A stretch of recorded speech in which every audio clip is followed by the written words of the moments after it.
मास ने तो अब रंगे हाथों शिफा को पकड़ लिया है शाजिर के साथ, क्योंकि मास कहता था कि शिफा तुम ध्यान रखना कि अब शाजिर तुम्हारे इर्द गिर्द ना नजर आए, जिसके जवाब में शिफा कहती थी क्या मास तुम मुझ पे शक कर रहे हो। लेकिन अब जब शिफा अपने घर वालों के घर रहती है, उसके चंद अरसे बाद जब अपने घर वापस आती है, तो शिफा को ये लगता था कि मास को अपने किए का एहसास हो गया है और मास ने जो मुझ पे इल्ज़ामात लगाए थे अब वो कभी भी इल्ज़ामात नहीं लगाएगा। लेकिन अब जब शादी होने वाली है नरमीन की शाजिर से, तो इन दोनों का आना जाना यहाँ पे लगा ही रहता है। शाजिर ने तो खुले अल्फाजों में शिफा को कह दिया है कि शिफा तो मेरा कुछ भी नहीं बिगाड़ सकती, मैं तो नरमीन से शादी करूँगा और नरमीन को सिर्फ इस्तेमाल करूँगा, शादी तो मुझे तुमसे करनी है। जिसके जवाब में शिफा हैरान परेशान हो जाती है, कहती है कि आखिर ये बात मैं किस तरह अपने शोहर मास को बताऊँ कि मास को भी वो इस्तेमाल कर रहा है और नरमीन को भी इस्तेमाल कर रहा है। जब भी शिफा बेचारी ये बात करने लगती है और मास को बताने लगती है कि मास तुम्हारा दोस्त अच्छा इंसान नहीं है,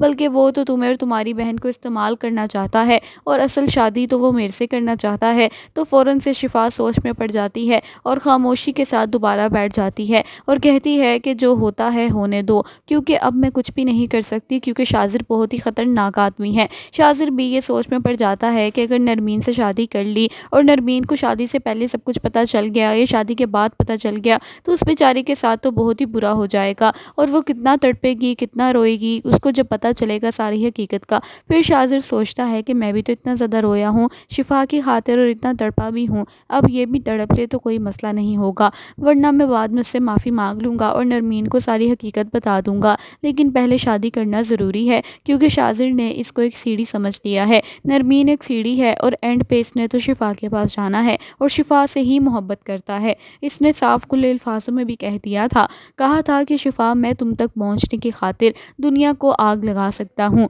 और इतना कि नरमीन की ज़िंदगी तबाह भी कर सकता हूँ। शिफा ने तो अपनी भरपूर कोशिश की है, नरमीन को अपनी छोटी बहन समझा था, नरमीन को हज़ार बार समझाया था कि शाजिर अच्छा इंसान नहीं है, क्योंकि शिफा बेचारी अब खुले अल्फाजों में तो ये बात नहीं कर सकती कि उसकी गंदी नज़र है मेरे पे, अगर ये बात करेगी तो मास तो पहले ही इस पे शक फिर मास का शक तो यकीन में बदल जाएगा ना, और मास मुझे अगर तलाक दे देगा तो मैं कहाँ जाऊँगी। इतने में शिफा ये सारा कुछ सोचते हुए खामोश हो जाती है और दोबारा से फैसला कर लेती है कि अपनी ज़ुबान को बंद ही रखेगी और शाजिर के बारे में कोई भी बात नहीं करेगी। शाजिर तो आते जाते शिफा को देख के मुस्कुराता है, जिसकी वजह से मास को शक पड़ गया है। अब अगली आने वाली किस्त में मास का इतना बुरा एक्सीडेंट होने वाला है कि मास की मौत हो जाएगी। जब मास मर जाएगा तो और कोई नहीं बल्कि शाजिल ही है जिसने अपने दोस्त मास को मार देना है, क्योंकि वो यही चाहता है कि मास भी रास्ते से निकल जाए और जो जो रुकावटें मेरे और शिफा के बीच में आ रही हैं वो सारी रुकावटें निकल जाए और मैं और शिफा शादी कर लें। लेकिन ये बात शिफा को समझ नहीं आ रही।